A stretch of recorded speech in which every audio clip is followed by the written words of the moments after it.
big, she'll be able to see me. Come on in, there's room for more. Oh my God,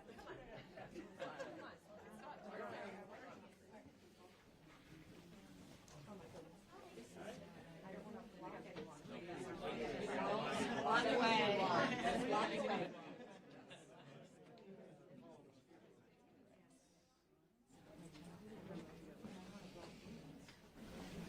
You can angle it up and down.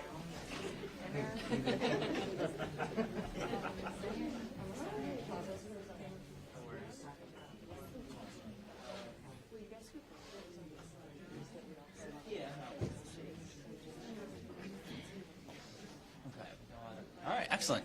So we're going to have someone else be speaking first, and then I'll come up and do the bargaining update. So Elizabeth, come on.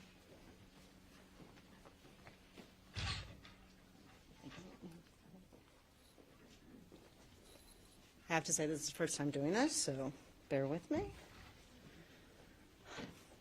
Hi, I'm Elizabeth Hamblin, and I'm speaking as a Newton resident and a parent of 4 kids currently enrolled at Newton Public Schools, as well as a Newton psychologist at Underwood Elementary. I love Newton. I moved here for grad school many moons ago, and I stayed to raise my kids here, in part because of the incredible schools. But educators are sinking right now. Being in the schools, it is so clear that we do not have enough mental health support.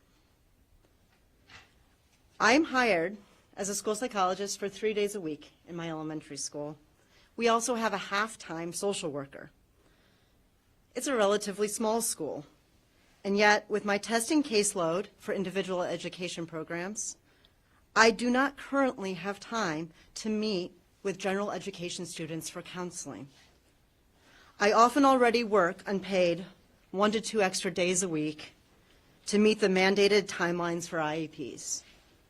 Our social worker often can't counsel or assist families either until it reaches a crisis level. In part, this is because she is often pulled to cover the gaps in classrooms from aides and support staff.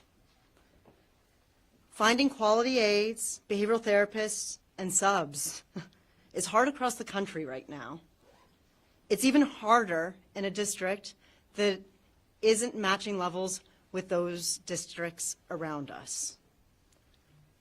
What we offer now for especially our Unit C aides and behavioral therapists, it's not a living wage. Let me give you an example of what happens when we can't find the staff. Last year at Underwood, in desperation, after months of searching hard with our principal, with staff, to find a Unit B staff member to help one of our kiddos who had trouble with regulation, we found someone. And this person ended up causing the school to go into a lockdown because they, after a month working in our school, 6 weeks, started going to classrooms, yelling profanities in our students' faces, in 8-year-olds' faces. It was scary. We were texting, how do we get her out? How do we keep our kids safe at school? And yet, this is the person we could find at the time based on what we were offering. Now, don't get me wrong. We have a lot of amazing Unit C. I hope that we can actually keep those amazing aides and behavioral therapists. And while this is an extreme example, the numbers across the whole district don't lie about how hard it is to hire and keep these critical and important Unit C staff. Mental health for kids is a national crisis. By committing to full-time social workers and livable wages for Unit C, we help our teachers be able to do their best teaching in an environment that proactively supports our students. Personally, perhaps selfishly, I want my own kindergarten twins and my 2 middle schoolers to have access to the amazing education I know our district and our teachers can offer. But to retain and attract the best of the best and offer the best environment conducive to learning, our district needs more social workers and better pay for Unit C. I see these items in the contract as ensuring Newton remains a leader in education. Thank you. Ma'am, what was your name? Elizabeth Hamblin, last name Hamblin. Thank you. All right.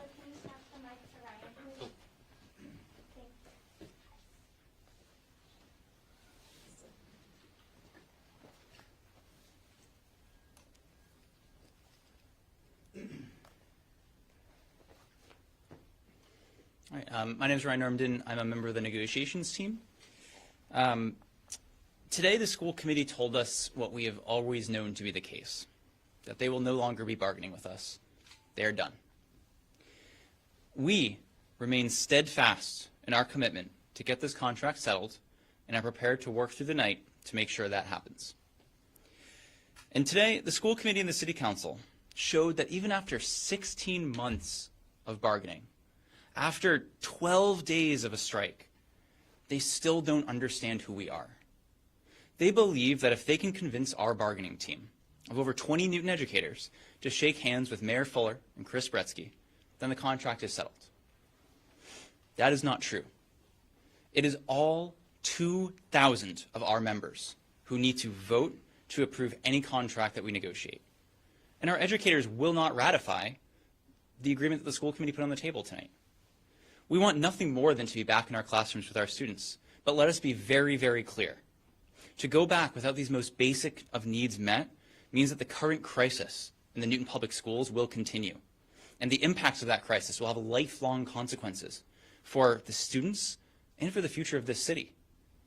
Our educators remain committed to settling the contract with the school committee that leaves our schools better versions of themselves, schools that our families and our students deserve. Chris Bretsky and his school committee's most recent proposals do not address the mental health crisis facing our students, rejecting our proposals for a social worker in every building. They do not address the poverty pay Unit C aides currently earn, jeopardizing the support of our most vulnerable students. And it does not provide modern, humane parental leave. Tonight, we'll be meeting with Mayor Fuller and School Committee Chairman Chris Bretsky. At that meeting, we will present a reasonable compromise proposal that satisfies our members' core issues and settles this contract. We will tell them the same thing at that meeting that I tell my students when they're stuck. Be brave, dig deep, get up, and try again. Because we believe in our students, and we will never stop fighting for what is right for them. And I'll take any questions. Who on the school committee said the words they're no longer bargaining? We were told that through our mediator. Yeah. Right, so what does that mean for you guys? Is there school tomorrow? What does this mean? We're going to be committed all night to settling this contract, and Anna Nolan, the superintendent, will make the decision as to whether school is canceled at the directive of Chris Bretsky and his school committee. Do you plan to keep negotiating if they're no longer negotiating? We are scheduled to meet with them at 9 p.m. Along with Mayor Fuller, and we're there to negotiate. Hopefully, they will try to do the same. Is this the first time with Mayor Fuller? This is the first time that Mayor Fuller will be in the building. When you said the current crisis will have consequences, did you mean the strike or a different current crisis? When we said the current crisis, we meant the crisis in our schools around our lack of mental health supports, the lack of a living wage for Unit C, all of these issues that we see every single day, and are the reasons we're on strike. None of us want to be on strike. We all want to be with our kids. But we've been seeing these conditions for years, and we have to fight for them, for improving them. Do you feel that you're a little closer? I think today we did see that there was some progress made. We saw there was some progress around the COLAs, the cost of living adjustments from the school committee. But I think that, as I said, I don't think the school committee really understands who we are and why we're on strike and what we're fighting for. Cost of living adjustments are important, but I stand up here every night and I tell you what our priorities are. living wage for our aides and behavioral therapists, modern humane parental leave, mental health supports for our kids. These are the things that we're really fighting for. And they tied those cost of living adjustment increases to rejecting all of these other proposals. We can't accept that. We're on strike to fight for those things for our kids. Where's Mike Zillis? He's in the bargaining room right now, caucusing with the rest of our team. Ryan, it seems like the city was putting a lot of pressure today, earlier, to really end this. What's the feeling from you guys about what the city leaders were saying? Well, I guess we're glad the city finally feels the same urgency that we've felt all along. Since, for 16 months we've been trying to settle this. Since the beginning of the strike, we've been acting really urgently to try to settle this contract. I'm glad to see that, I guess, the city council is taking an interest in this finally. Parents are growing increasingly frustrated. Another lawsuit was filed today. A lot of parents are worried about learning loss. There's another press conference scheduled for outside later tonight from frustrated parents. What do you have to say to their concerns? I think we've said before, we really, really empathize with the disruption that this is causing. And we want nothing more than to be back in the classroom with our kids. And we were also really heartened and grateful to the parents who had a press conference right before this, who spoke out really powerfully in support of what we were doing, because so many in the community recognize that we're fighting for the kids and for the schools. We appreciate that support. Can you speak to just the emotion that we have been seeing play out over a week now between the city, the mayor, and you guys too? Can you clarify that a little bit? Just we've seen just the comments being thrown in the hallways, even coming to the presser, and there's a lot of frustration, but it seems like it's really, really pent up. So can you speak to just the emotions that they're feeling right now? Yeah, I think that what you're seeing is that people care a lot, right? We care a lot about these issues. We wouldn't be on strike if we didn't care so much about these issues. And to us, we're not just looking at spreadsheets. We're not just looking at line items. To us, these items on a page are kids in a classroom. We're there every day, and we see firsthand the kind of problems that the New Public Schools has.